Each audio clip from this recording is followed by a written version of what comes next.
రాశి మీద ఉంటుంది కాబట్టి సుబ్రహ్మణ్య స్వామికి అభిషేకాలు, సుబ్రహ్మణ్య పాశుపత హోమం చేయించడం చెప్పదగిన సూచన.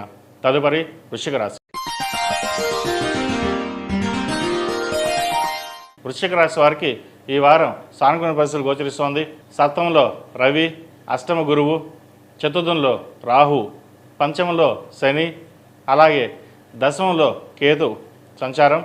ఈ రాశి వారికి దైవ దర్శనాలు, దేవుని మీద భక్తి ఎక్కువగా ఉంటుంది. పుణ్యక్షేత్రాలను సందర్శిస్తారు. ఉద్యోగంలో చక్కగా మార్పులు చోటు చేసుకుంటాయి. ఉద్యోగంలో అభివృద్ధి బాగుంటుంది. వ్యాపారాభివృద్ధి బాగుంటుంది.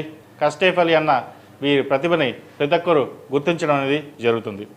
అలాగే శత్రువులు కూడా ఎక్కువగా ఉంటారు. అయితే శత్రువర్గం ఏమీ చేయలేని విధంగా ఉంటుంది. మీ దైవశక్తి కావచ్చు, లేదా మీరు చేసే పూజలు పునస్కారాలు కావచ్చు, మీ ఆత్మవిశ్వాసం కావచ్చు, ఏదైనా సరే మిమ్మల్ని టచ్ చేయాలంటే ముందు వాళ్ళు భయపడాల్సి వస్తుంది.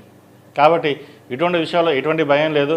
మీకు మీరుగా మీ కార్యక్రమాలు చక్కగా చేసుకోవచ్చు. అలాగే వ్యాపార అభివృద్ధి కోసం చేసే ప్రయత్నాలు కలిసి వస్తాయి. బంధువర్గంలోని ఉన్న విభేదాలు తొలగిపోతాయి. సహోదరి మధ్య ఉన్న అభిమానం ఎక్కువగా పెరుగుతుంది. అలాగే జీవిత భాగస్వామితోటి పుణ్యక్షేత్రాలు సందర్శించగలుగుతారు. ఒక భూమి కానీ, ఫ్లాట్ కానీ, బంగారం కానీ కొనుగోలు చేసే పరిస్థితి గోచరిస్తోంది. సంతానం యొక్క అభివృద్ధి బాగుంటుంది. మంచి సంబంధం చూసి వివాహం చేయగలుగుతారు. వివాహ విషయంలో ఎటువంటి ఇబ్బందులు లేకుండా చక్కగా నిర్వహిస్తారు. డబ్బుకు లోటు ఉండదు. ఏదైనా అవసరం వస్తే బంధువర్గం కావచ్చు, మిత్రవర్గం కావచ్చు, సహాయ సహకారాలు అందించి కార్యక్రమాన్ని గట్టెక్కిస్తారు. ఎవరు ఎన్ని విధాలుగా చెప్పినా సరే ఎక్కువగా డబ్బు ఖర్చు పెడుతున్నారు, చాలా ఆర్భాటంగా చేస్తున్నారు అని అనుకుంటారు. అవేమి మీరు పట్టించుకోవాల్సిన అవసరం లేదు. ఎవరు ఎన్ని చెప్పినా సరే మీ ధోరణి మీరు మార్చుకోకుండా ముందుకు వెళ్ళాలన్నది చెప్పదగిన సూచన.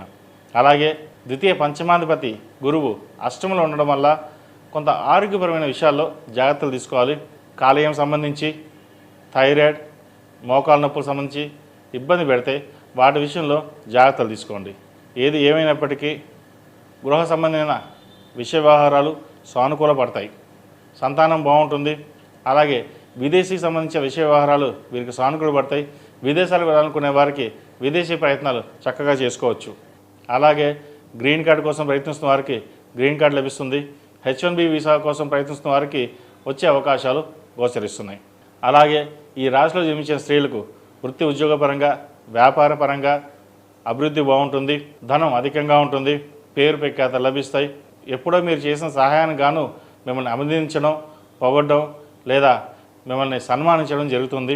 10 మందికి ఉపకారం చేయాలి, అపకారం ఏ రోజు చేయకూడదు అనే మీ ధోరణి అందరికీ నచ్చుతుంది. అయితే ఇది బంధువర్గంలో కొంత ఈర్ష్యాద్వేషాలకి కారణమవుతుంది. మీరు బాగా ఎదుగుతున్నారని, బాగా సంపాదిస్తున్నారని, బాగా పేరు ప్రఖ్యాతలు ఇచ్చుకుంటున్నారని అది కొంతమందికి నచ్చదు. అయితే ఇంట్లో వాళ్ళు పక్కన పెడితే బయట వాళ్ళు చక్కగా చూస్తున్నారు. బయట వాళ్ళ పేరు ప్రఖ్యాతలు మనకుంది. ఏదైనా భగవత్ సంకల్పం, పరమేశ్వరుడు ఇవ్వాలి, కానీ అంతా ఇచ్చేది ఆయనే, తీసుకునేది ఆయనే. కాబట్టి మనకి నిమిత్త మాత్రం మన పని మనం చేయాలనే ధోరణితో ఉంటుంది. నిజంగా చెప్పాలంటే ఇదే కరెక్టు. మన చేతిలో ఏదీ ఉండదు. మనం దేవుళ్ళం కాదు, అద్భుతాలు ఏమీ ఉండవు మన చేతిలో. మాయలు మంత్రాలు అంతకన్నా ఉండవు. చేసే పని మనస్ఫూర్తిగా చేయడం. ఇచ్చేది భగవంతుడు, పరమేశ్వరుడు. ఆ ఆశీస్సులు ఆయనే ఇస్తాడు. మనం పక్కవాడికి అపకారం చేయనంత వరకు మనకి చక్కగా ఉంటుంది. అపకారం చేసినా, ఉపకారం చేసినా ఏదైనా భగవంతుడే ఇవ్వాలి. ఏదైనా కర్మానుసారేనా అంటాం. మన కర్మకి మనమే బాధ్యులం. కాబట్టి ఇటువంటి విషయ వ్యవహారాల్లో ఎటువంటి ఇబ్బందులు లేకుండా ముందుకెళ్ళడం అనేది చెప్పదగిన సూచన. అలాగే విద్యార్థులకు కాలం అనుకూలంగా ఉంది. మంచి పేరు ప్రఖ్యాతలు లభిస్తాయి. విదేశాల్లో ఉన్న వారికి ఉద్యోగ అవకాశాలు కలిసి వస్తాయి. వైద్య వృత్తిలో ఉన్నవారికి, సాఫ్ట్వేర్ రంగంలో ఉన్నవారికి, ఎలక్ట్రానిక్ రంగంలో ఉన్నవారికి, ముఖ్యంగా ఆర్టిఫిషియల్ ఇంటెలిజెన్సీ రంగంలో ఉన్నవారికి ఈ వారం చక్కగా ఉందని చెప్పచ్చు. మంచి పేరు ప్రఖ్యాతలు వీరికి లభిస్తాయి. అయితే గ్రీన్ కార్డ్ విషయంలో, H1B వీసా విషయంలో కొంత జాప్యం జరిగే అవకాశాలు గోచరిస్తోంది. చేతిదాకా వచ్చి వీసా వెనక్కి వెళ్ళిపోవడం, మళ్ళీ దానికోసం వేచి చూడడం అని ఉంటుంది. అయితే నెక్స్ట్ వీసాలో వీళ్ళకి వీసా వచ్చే అవకాశాలు గట్టిగానే ఉన్నాయి. కాబట్టి అటువంటి ప్రయత్నాలు చేసుకోవడం చెప్పదగిన సూచన.